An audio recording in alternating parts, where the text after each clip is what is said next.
कि तीन देव की जो करते भक्ति उनकी कदे ना होवे मुक्ति। अब ये तो है सही साधना, ऐसे करने से लाभ होगा, गीता ज्ञानदाता कहता है। और जो इन तीनों देवताओं तक की पूजा करते हैं, साथ में जाए के 12 से लेकर और 15 तक रजगुण ब्रह्मा, सतगुण विष्णु, तमगुण शिव जी की जो साधना करते हैं, इन्हीं को इष्ट मानकर पूजते हैं, उनके लिए कहा है। जो इनको फाइनल गॉड मान रहे हैं, कंप्लीट गॉड, तो उनके लिए कहा है कि वो मुक्ति प्राप्त नहीं कर सकते, मोक्ष प्राप्ति नहीं हो सकती उनसे। झलक दिखाता हूं, ये देखिएगा श्रीमद देवी भागवत सचित्र मोटा टाइप, गीता प्रेस गोरखपुर से प्रकाशित। श्रीमद देवी भागवत सचित्र मोटा टाइप, संपादक हनुमान प्रसाद पोदार, चिमनलाल गोस्वामी। प्रकाशक व मुद्रक हैं गीता प्रेस गोरखपुर, गोविंद भवन कार्यालय, कोलकाता का संस्थान। इसका पहला स्कंद पढ़ते हैं और पृष्ठ 28 पर। अब देखना, एक समय नारद जी और व्यास जी का संवाद हुआ। नारद जी से व्यास जी ने प्रश्न किया तो नारद जी ने उसका उत्तर दिया। नारद जी ने कहा, महाभाग व्यास जी, तुम इस विषय में जो पूछ रहे हो ठीक यही प्रश्न मेरे पिताजी ने भगवान श्री हरि से किया था। देवा अधिदेव भगवान जगत के स्वामी हैं। लक्ष्मी जी उनकी सेवा में उपस्थित रहती हैं। दिव्य कौस्तुमणि उनकी शोभा बढ़ाती है। वे शंख चक्र गदा लिए रहते हैं, पीतांबर धारण करते हैं, 4 भुजाएं। वे चराचर जगत के आश्रयदाता हैं। ये विष्णु जी की महिमा कर रहे हैं, नारद जी के ब्रह्मा जी ने बताई थी। जगत गुरु एवं देवताओं के भी देवता हैं। ऐसे जगत प्रभु भगवान श्री हरि महान तप कर रहे थे, उनकी समाधि लगी थी। यह देखकर मेरे पिता ब्रह्मा जी को बड़ा आश्चर्य हुआ।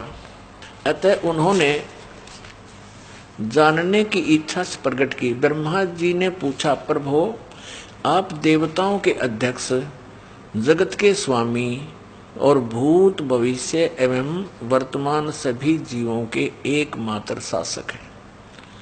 भगवान फिर आप क्यों तपस्या कर रहे हैं और किस देवता की आराधना में ध्यान मग्न है? मुझे असीम आश्चर्य तो यह हो रहा है कि आप देवेश्वर एवं सारे संसार के शासक होते हुए भी समाधि लगाए बैठे हैं। ये तो है ज्ञान श्री ब्रह्मा जी का, विष्णु जी को सर्वेश्वर बता रहा है। ब्रह्मा जी के विनीत वचन सुनकर भगवान श्री हरि यानी विष्णु जी बोले। फिर श्री हरि कहने लगे, ब्रह्मन सावधान होकर सुनो, मैं अपने मन का विचार व्यक्त करता हूं। देवता, दानव और मानव सब यही जानते हैं कि तुम सृष्टि करते हो, मैं पालन करता हूं और संकर संहार किया करते हैं।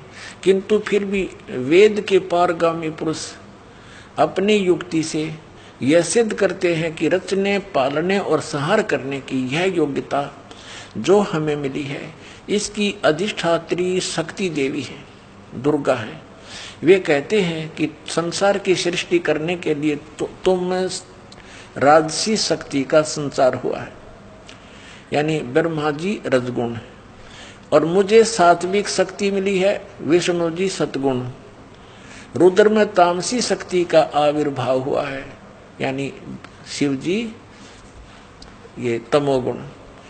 उस शक्ति के अभाव में तुम इस संसार की सृष्टि नहीं कर सकते, मैं पालन करने में सफल नहीं हो सकता और रुद्र से संहार कार्य भी नहीं हो सकता।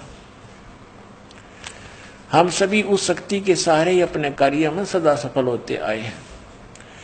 सुवर्त प्रत्यक्ष और परोक्ष दोनों उदाहरण मैं तुम्हारे सामने रखता हूं, सुनो। यह निश्चित है कि उस शक्ति के अधीन होकर ही मैं इस शेष नाग की सैया पर सोता और सृष्टि करने का अवसर आते ही जग जाता हूं। मैं सदा तप करने में लगा रहता हूं और उस शक्ति के शासन से कभी मुक्त नहीं रह सकता। कभी अवसर मिला तो लक्ष्मी के साथ सुखपूर्वक समय बिताने का सौभाग्य प्राप्त होता है। मैं कभी तो दानों के साथ युद्ध करता रहता हूं अखिल जगत को भय पहुंचाने वाले दैत्यों के विकराल शरीरों को शांत करना मेरा परम कर्तव्य हो जाता है। और देखो यहाँ कमाल कर दिया, अपने आध्यात्मिक नॉलेज में तोड़ पाड़ दिया। श्री विष्णु जी कह रहे हैं कि मुझे सब प्रकार से शक्ति यानी दुर्गा प्रकृति देवी के अधीन होकर रहना पड़ता है। उन्हीं भगवती शक्ति का मैं निरंतर ध्यान किया करता हूँ।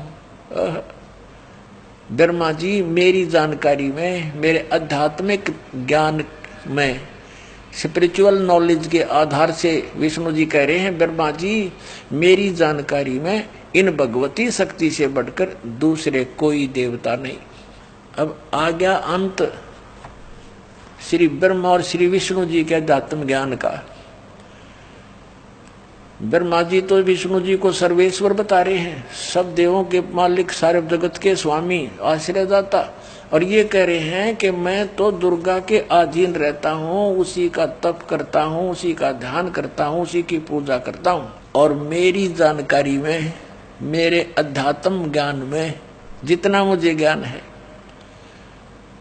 इस दुर्गा से ऊपर कोई भगवान नहीं। ये आ गया अंत श्री विष्णु जी के अध्यात्म ज्ञान का। अब श्री दुर्गा जी क्या कहती है, देवी जी क्या कहती हैं, हिमालय राजा को अपना अध्यात्म ज्ञान बताते समय देखिएगा। 7वां स्कंद और ये 562 पृष्ठ पे, ये 562 पृष्ठ। देवी के द्वारा हिमालय को ज्ञानोपदेश और ब्रह्म स्वरूप का वर्णन। पहले तो इसने अपने विषय में कुछ जानकारी दी है, लेकिन वो उसके विषय में कह दिया ये भी कंप्लीट नहीं है। श्री देवी जी कहने लगी, पर्वतराज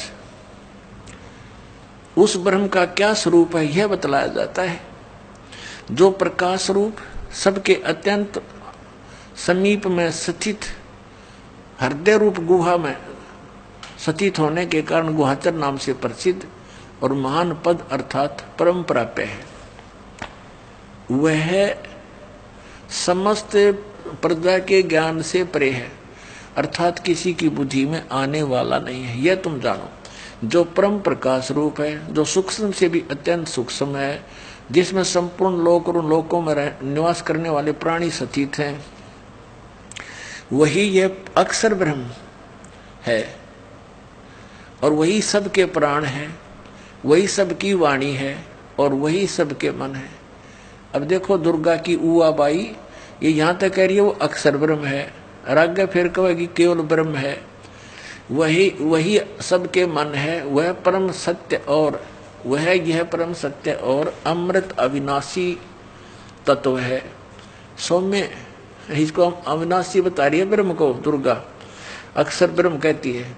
उस वेदने योग्य लक्ष्य का तुम वेदन करो, मन लगाकर उसमें तन्मय हो जाओ। सौम्य उपनिषद में कथित महान अस्त्र रूप धनुष को लेकर उपासना द्वारा तीक्ष्ण किया हुआ बाण संधान करो और फिर भावानुगत चित्त के द्वारा उस बाण को खींचकर उस अक्षर रूप ब्रह्म को, अक्षर ब्रह्म समझो, ही लक्ष्य बनाकर वेदन करो। उसका मंत्र क्या बता रही है अक्षर ब्रह्म का? ओम। प्रणव माने ओम, धनुष है, जीवात्मा जाप करे और ब्रह्म को उद्देश्य रखे। ब्रह्म पाने का उद्देश्य देख, यहाँ तो अक्षर ब्रह्म और फिर यहाँ ब्रह्म, ओम उसका नाम है ब्रह्म का। अब दुर्गा जी के ज्ञान का भी अंत देख लो आप, कहीं तक बोल रही है उसको अक्षर ब्रह्म है वो, और फिर कहते उसका मंत्र ओम है और ब्रह्म को लक्ष्य बनाओ और जीव आत्मा जाप करे। आगे देखो, उस एकमात्र परमात्मा को ही जाने, दूसरी सब बातों को छोड़ दे। यहाँ दुर्गा जी ने अपनी साधना को भी रिजेक्ट कर दिया कि केवल उस एक ब्रह्म को ही जाने। यही अमृत रूप परमात्मा के पास पहुंचाने वाला पुल है। यहाँ देखो, इस आत्मा का ओम के जप के साथ ध्यान करो, इससे अज्ञान में अंधकार से सर्वथा परे और संसार समुद्र से उस पार जो ब्रह्म है उसको पा जाओगे, तुम्हारा कल्याण हो।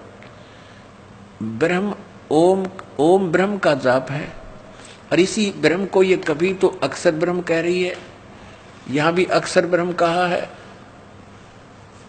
तो इसे सिद्ध है कि ये कितनी विद्वान है।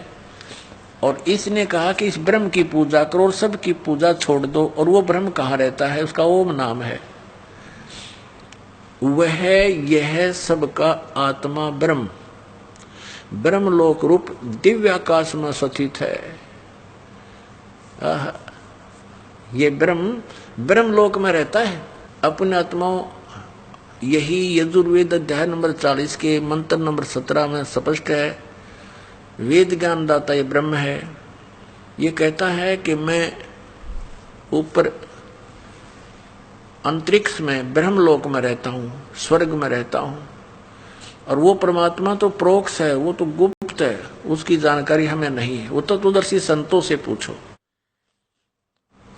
यजुर्वेद अध्याय नंबर 40 के मंत्र 10 से लेकर 13 में तत्वदर्शी संतों की पहचान भी बताई है। और उन्हीं से जानने के लिए कहा है, पूर्ण कंप्लीट स्पिरिचुअल नॉलेज को, यानी पूर्ण अध्यात्म ज्ञान को उन तत्वदर्शी संतों से ही पूछो।